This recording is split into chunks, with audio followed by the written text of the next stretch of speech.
Drummerly.com Unlimited Drama Series. The dinner was getting cold, but Sabrina Warren didn't seem to notice. She'd been on the phone with her mother for over an hour, pacing around our kitchen like a caged animal, her voice rising and falling in that familiar pattern of crisis management that had become the soundtrack of our marriage. "Mom, calm down. We'll figure this out," she said, shooting me a look that meant I should be nodding supportively. Instead, I kept eating my lasagna, watching her performance with the detached interest of someone who'd seen this show too many times. I'm Eli Warren, 42 years old, and I manage rental properties for a living. It's not glamorous work, but it pays well enough to keep us comfortable in our modest house in Cedar Falls, Iowa. Or at least it would if we weren't constantly hemorrhaging money to Sabrina's family. 2,000? Sabrina's voice cracked. "Mom, that's a lot of money. Let me talk to Eli." Here we go, I thought, setting down my fork. The royal summons. Sabrina covered the phone with her hand. "Mom's behind on her mortgage again. She needs $2,000 by Friday or they'll start foreclosure proceedings." "We haven't discussed this," I said carefully. Her eyes flashed with that dangerous light I knew too well. "There's nothing to discuss. She's my mother. And this is our money. Eli." Her voice dropped to that icy tone that used to make me cave immediately. "Let me be crystal clear about something. My family will always come first in every decision we make. Your second priority, maybe third after my siblings. That's just how it is." The words hit me like a slap, but I kept my expression neutral. "Good to know where I stand," I said quietly. "Hell, I'm lucky to even make the podium." She didn't catch the sarcasm. She never did. She was already back on the phone, promising her mother that the money would be there. That night, after Sabrina fell asleep, I sat in my home office staring at our bank statements. $28,000 to her brother Tommy's failed restaurant last year. $15,000 for her sister's wedding. $12,000 for her father's medical bills. The list went on and on. A hemorrhage of cash flowing to the Warren family black hole. I opened my laptop and started making changes. New personal accounts at a different bank. A limited liability company registered in my name only. Quiet transfers of funds that Sabrina never paid attention to anyway. She left all the boring money stuff to me. If I was second priority, she'd never see first place coming. Over the next few weeks, I methodically separated our finances. Every dollar I'd earned before our marriage went into accounts she didn't know existed. Every penny I could legally claim as separate property disappeared from our joint accounts like morning mist. Sabrina was too busy managing her family's latest crisis to notice. Her brother Tommy had started another business, some kind of organic dog treat company that was already failing, and needed just a small loan to keep it afloat. "How small?" I asked when she brought it up over breakfast. $50,000. I nearly choked on my coffee. And $50,000? He's family, Eli. This could really turn things around for him. "No." The word hung in the air between us like a challenge. "What do you mean, no?" I pulled out my phone and showed her the screen, my new account balances. $180,000 that she'd never seen before. Her face went white, then red. "That's marital property." "No," I said calmly. "That's what happens when you declare war and I get to write the rules." The screaming match that followed could probably be heard 3 houses down.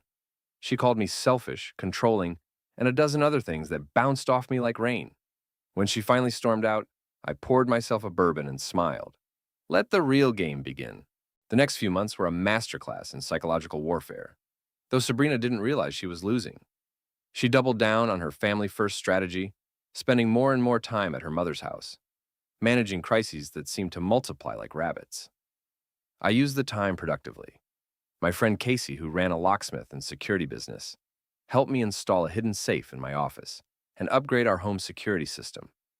The cameras were ostensibly for burglary protection, but they captured everything that happened in our house. "You sure about this, Eli?" Casey asked as he wired the last camera. "This feels like you're preparing for war." "The war already started," I told him. "I'm just finally fighting back." Casey had known me since college. He understood what it was like to be married to someone who saw you as an ATM with legs. His ex-wife had cleaned him out in their divorce. which is why he now lived alone above his shop and trusted no one with his money. Just remember, he said, the best revenge is living well. I'm planning to live very well indeed. The investment property came up 2 weeks later, a duplex in a good neighborhood that would generate solid rental income. I bought it through my LLC, using funds from my separate accounts. When Sabrina found out, she exploded. You bought a house without telling me? I bought an investment property with my money, I corrected. You've been very clear that I'm not part of the family decision-making process. That's not what I meant, isn't it? Because when your brother needed money, you didn't ask me. You told me. When your mother needed help, you informed me what we were doing. I'm just following your lead.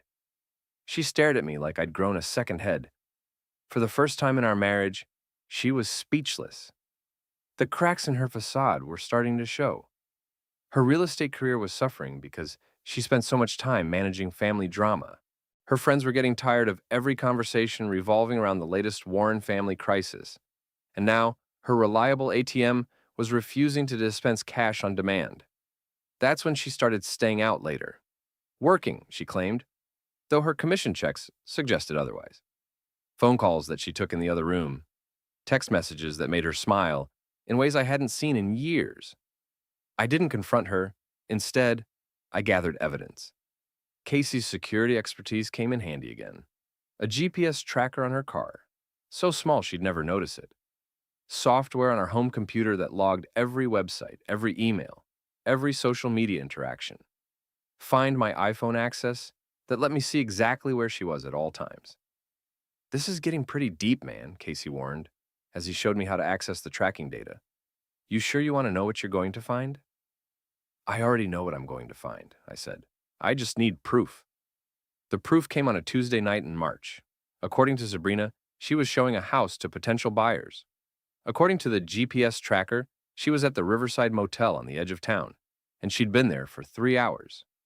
I drove over and parked across the street, just in time to see her emerge from room 237 with Chaz Daltrey, her ex-boyfriend from high school, who now owned a chain of fitness centers.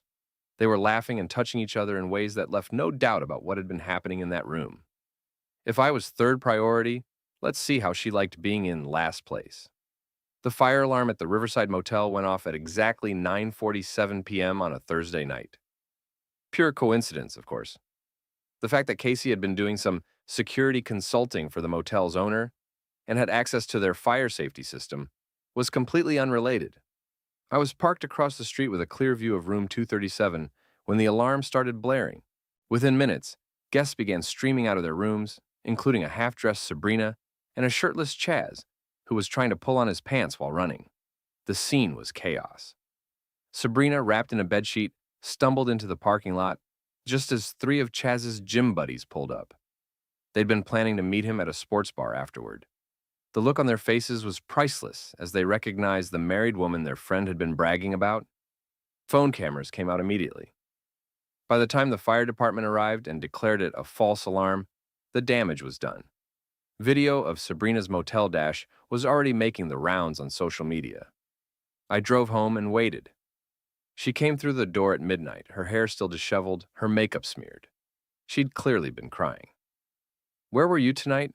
I asked from my chair in the living room. "Showing a property. The clients were very demanding. The Riverside Motel is an interesting choice for a real estate showing." Her face crumbled. "Eli, I can explain." "Can you? Because I'd love to hear how you explain 3 hours at a motel with your high school boyfriend, while your third priority husband sat at home eating leftovers." The confession came pouring out. 6 months of secret meetings. Chaz telling her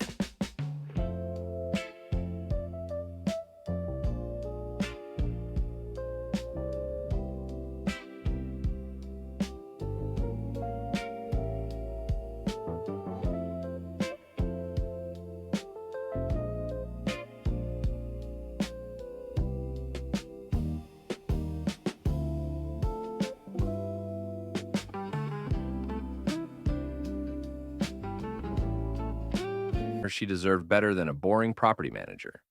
The excitement of feeling wanted and appreciated. "He makes me feel special," she sobbed. "And I make you feel financially secure," I replied. Guess which one pays the mortgage? She tried to hug me, to make promises about ending it, about working on our marriage. I stepped away from her, reaching arms. It's too late for that, Sabrina. You made your priorities clear. Now I'm making mine clear. The next morning, Chaz's prized BMW X7, the one he'd been bragging about on Instagram for months, was found in the gym parking lot with 4 slashed tires and second place spray painted across the hood in bright red letters. The police report listed it as vandalism by persons unknown. Chaz ranted on social media about jealous competitors and business rivals, but everyone in town knew what it was really about. The motel video had made sure of that. I wasn't violent, but my paint can was. Sabrina's world began unraveling faster than a cheap sweater. The motel video had made her a pariah in the local real estate community, where reputation was everything. Her sales dried up as clients decided they didn't want to work with that woman from the motel scandal. Meanwhile, her family's financial needs kept growing. Her father's diabetes was getting worse, requiring expensive medications and treatments. Tommy's dog treat business had collapsed completely, leaving him with $20,000 in debt and no way to pay it. We need $30,000 for Dad's medical bills, Sabrina announced one evening, as if the motel incident had never happened.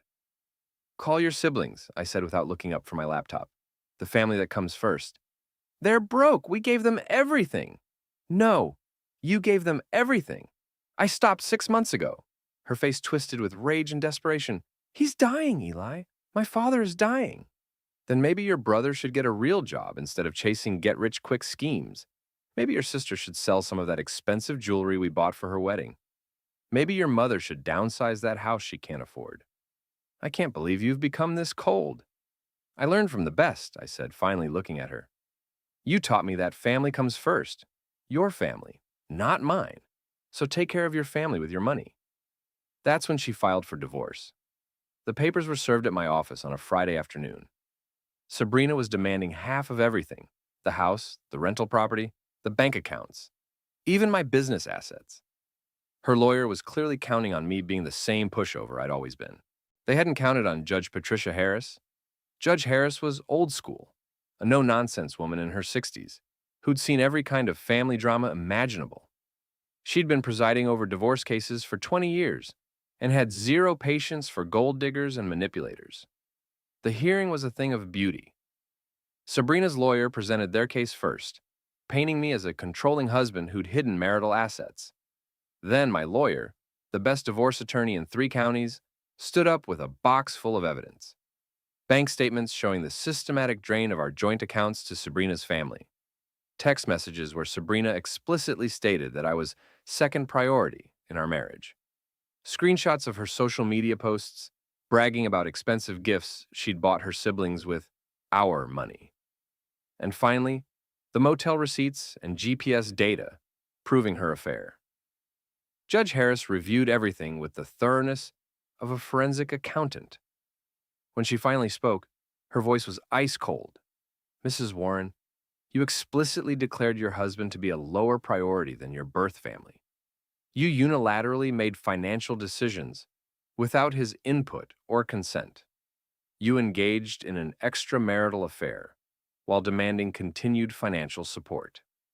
Assets acquired with separate funds after such explicit declaration of priorities belong to the acquiring party.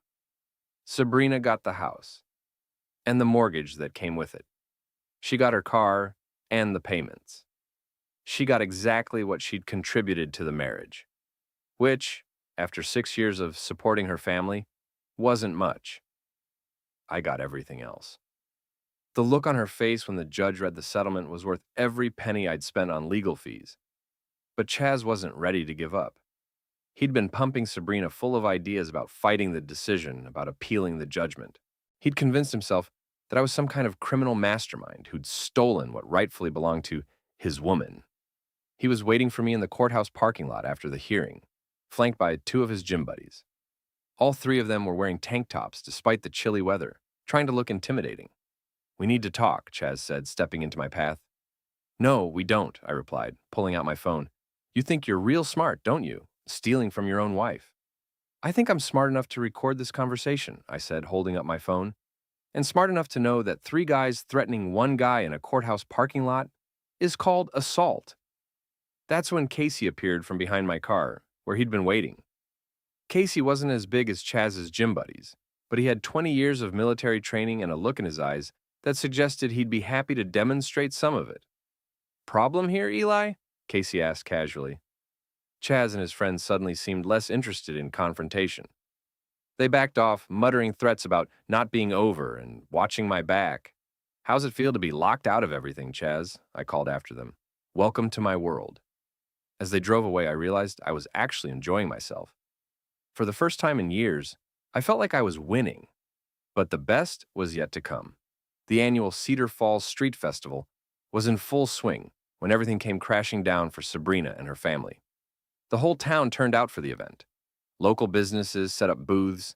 There was live music. Your ex, the one you said you blocked, 300 messages this month. He contacted me from... Watch more on Grammarly.com.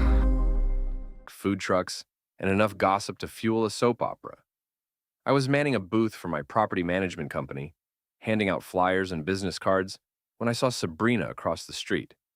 She looked terrible, thin, stressed, her clothes obviously cheaper than what she used to wear. The divorce settlement had hit her hard, and without my income to fall back on, she was struggling to maintain her lifestyle. Her real estate career was essentially over. The motel scandal had made her toxic in professional circles, and her former colleagues had turned their backs on her. Margot Henley, her former best friend and biggest competitor, had been particularly vicious in spreading the story throughout their professional network. Did you hear about Sabrina Warren?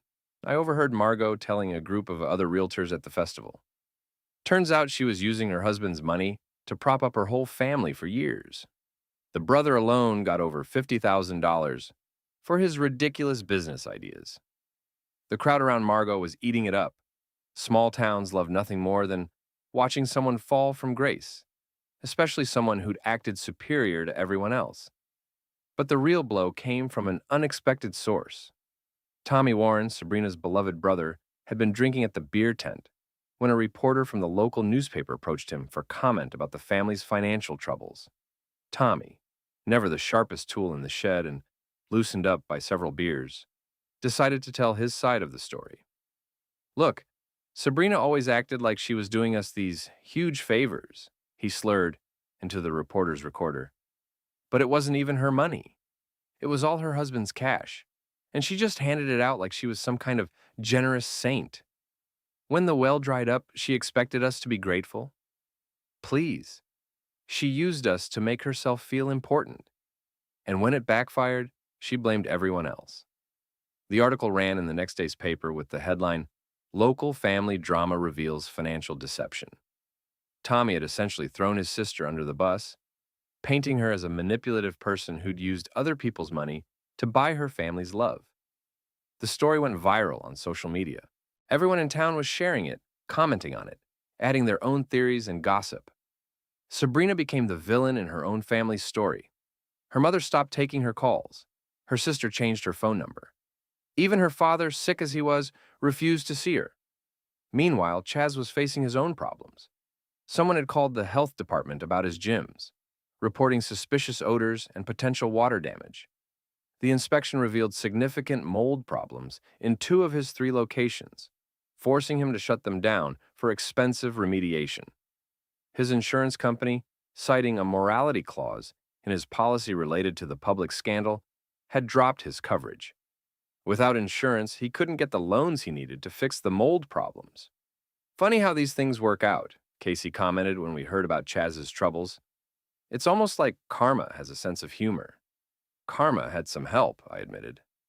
Amazing what you can accomplish with an anonymous tip and some basic plumbing knowledge. Casey raised his beer. To plausible deniability. And to knowing where the water main shutoffs are located. But I wasn't done yet. There was one more card to play. I'd arranged to meet Sabrina at my new rental property, a beautiful Victorian house I'd bought and renovated.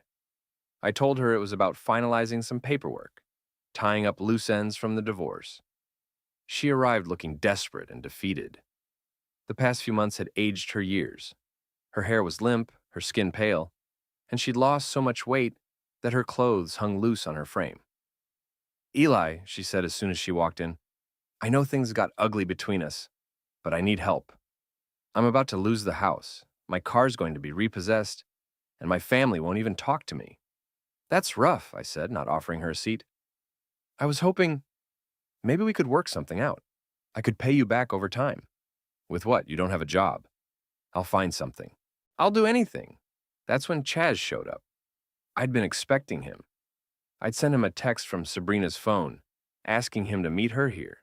He burst through the front door like he owned the place, his face red with anger and desperation. "This is your fault," he screamed at me. "You destroyed everything. My business, my reputation, everything." "Actually," I said calmly, "I think you destroyed your own reputation when you decided to sleep with a married woman at a cheap motel." He lunged at me, but 6 months of rage had made me faster than he expected. I sidestepped his charge and watched him crash into the wall, putting his fist through the drywall. "Feel better?" I asked. He tried to swing at me again, but this time I was ready. I grabbed his arm and used his own momentum to throw him toward the front door. He stumbled down the porch steps and landed face first in the mud from the morning's rain. A crowd had gathered outside, neighbors drawn by the shouting. Several of them were filming with their phones, capturing Chaz's humiliation for posterity. "Stay down," I told him. "You don't want round two." Sabrina was crying now, broken sobs that might have moved me a year ago. "Please, Eli, I'm sorry. I'm so sorry for everything. I know I treated you badly, but please don't leave me with nothing." "You told me where I stood," I said. "I just respected your priorities." That's when I delivered the final blow. "By the way, I should mention that I've already sold this house. The new owners take possession next month. I used the proceeds to pay off what the court determined were shared debts, including that second mortgage you took out on our old house to pay for Tommy's restaurant." Her face went white. "What does that mean?" "It means the bank is foreclosing on your house next week. I own the note now, and I'm not interested in renegotiating the terms." The truth hit her like a physical blow. She was going to be homeless, jobless, and friendless, all because she'd decided that her husband was expendable. "You can't do this," she whispered. "Actually, I can. It's all perfectly legal. My lawyer made sure of that." Thunder rumbled overhead as the spring storm that had been threatening all day finally arrived. Rain began to fall, turning the crowd of onlookers into a scattered mess of people running for cover. But Sabrina didn't move. She stood there in the growing downpour, staring at me with a mixture of hatred and desperation that was almost beautiful in its intensity. "I loved you," she said. "No," I replied. "You loved my money. There's a difference." Chaz was trying to get to his feet, slipping and sliding in the mud like some kind of pathetic comedy routine. His expensive workout clothes were ruined, his dignity in tatters. "This isn't over," he shouted from his knees. "Yes, it is," I said. "Come near me again, and I'll show everyone the real you. Trust me, you won't survive round two." The storm was getting worse, but I didn't care. I climbed the external stairs to the roof of my new office building, a 3-story brick structure I'd bought with the profits from my rental properties. The whole town was spread out below me, lights twinkling through the rain like fallen stars. Sabrina and Chaz had followed me, though I wasn't sure why. Maybe they thought this was their chance for one final confrontation, one last attempt to make me feel guilty for defending myself. They were both soaked to the skin, their hair plastered to their heads, their clothes clinging to their bodies. They looked like drowned rats, and I told them so. "This is insane," Sabrina screamed over the thunder. "You've destroyed everything. My family, my career, my life." "I didn't destroy anything," I shouted back. "I just stopped paying for it." Lightning flashed across the sky, illuminating the crowd that had gathered in the street below. Half the town was down there, watching our drama play out like some kind of twisted theater performance. "You used to be a good man," Sabrina said, her voice breaking. "What happened to you?" "I learned that being good gets you ranked third in your own marriage," I replied. "I decided I'd rather be first somewhere else."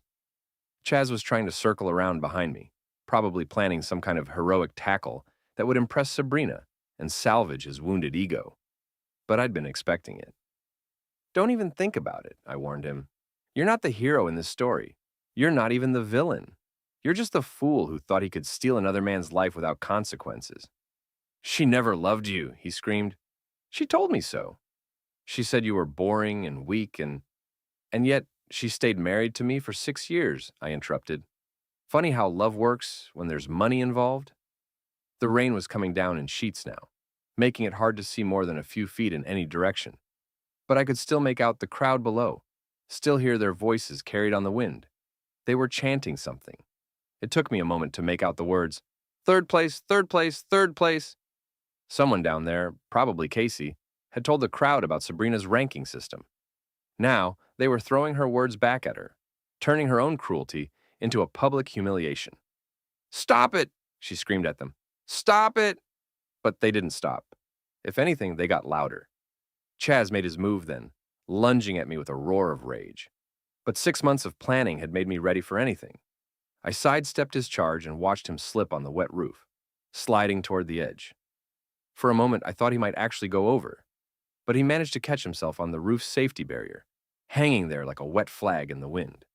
"Help me!" he gasped. I walked over and looked down at him. His face was a mask of terror and desperation, all his bravado gone. "Say please," I said. "What?" "Say please. Ask nicely."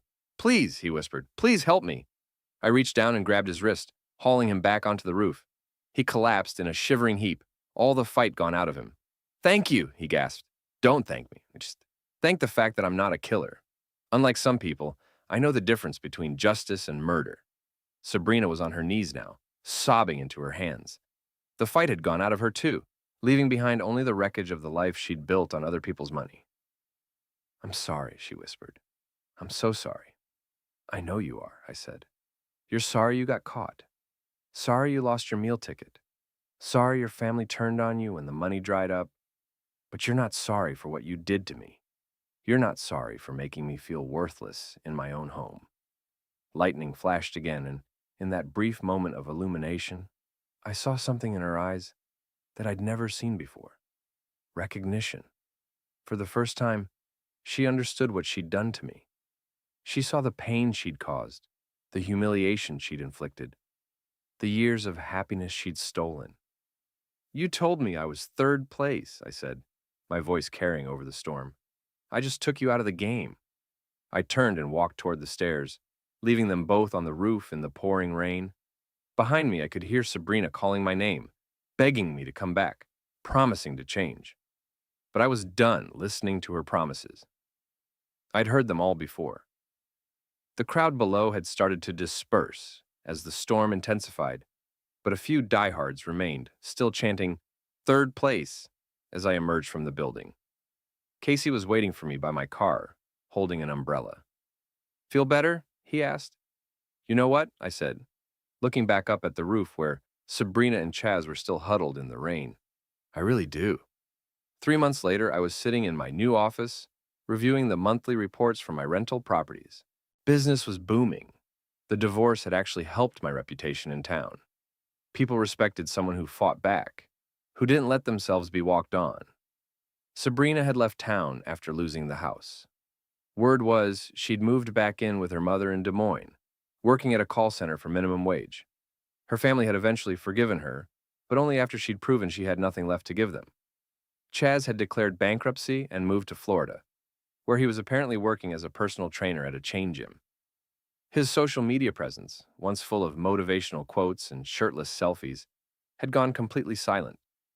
Tommy Warren's latest business venture, some kind of cryptocurrency scheme, had collapsed within weeks, leaving him deeper in debt than ever. He'd finally gotten a real job at a hardware store, making $12 an hour and living in his parents' basement. As for me, I was doing better than ever. The rental properties were generating steady income. I'd started a property management company that was growing rapidly, and I'd even begun dating again. A nice woman named Jennifer, who worked at the bank and understood the value of financial responsibility. But the best part was the respect. People in town nodded when they saw me on the street. They asked for my advice on business matters. They treated me like someone who mattered, someone whose opinion was worth hearing. I was no longer third priority in anyone's life, least of all my own. The intercom on my desk buzzed. "Mr. Warren, there's someone here to see you. Says it's personal." I looked up from my reports to see Sabrina standing in my doorway. She looked older, worn down by months of struggle. Her clothes were cheap, her hair was different, and there was a defeated quality to her posture that told the whole story. "Hello, Eli," she said quietly. "Sabrina, what brings you back to town?" I wanted to apologize. Really apologize, not just say the words. I leaned back in my chair and studied her face. She looked sincere, but then again, she'd always been good at looking sincere when she wanted something. "Okay," I said. "I'm listening." I was wrong about everything. About priorities, about family, about what a marriage should be. I treated you like you were disposable, and I'm sorry. Thank you for saying that. I don't expect forgiveness. I don't expect anything. I just wanted you to know that I understand now what I threw away.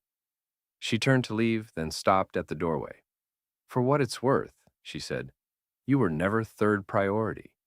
You were the only priority that mattered, and I was too stupid to see it." After she left, I sat in my office for a long time, thinking about priorities and payback and the price of being taken for granted. Then I picked up my phone and called Jennifer. We had dinner plans, and I didn't want to be late. After all, some things are more important than the past. I'd learned to put first things first.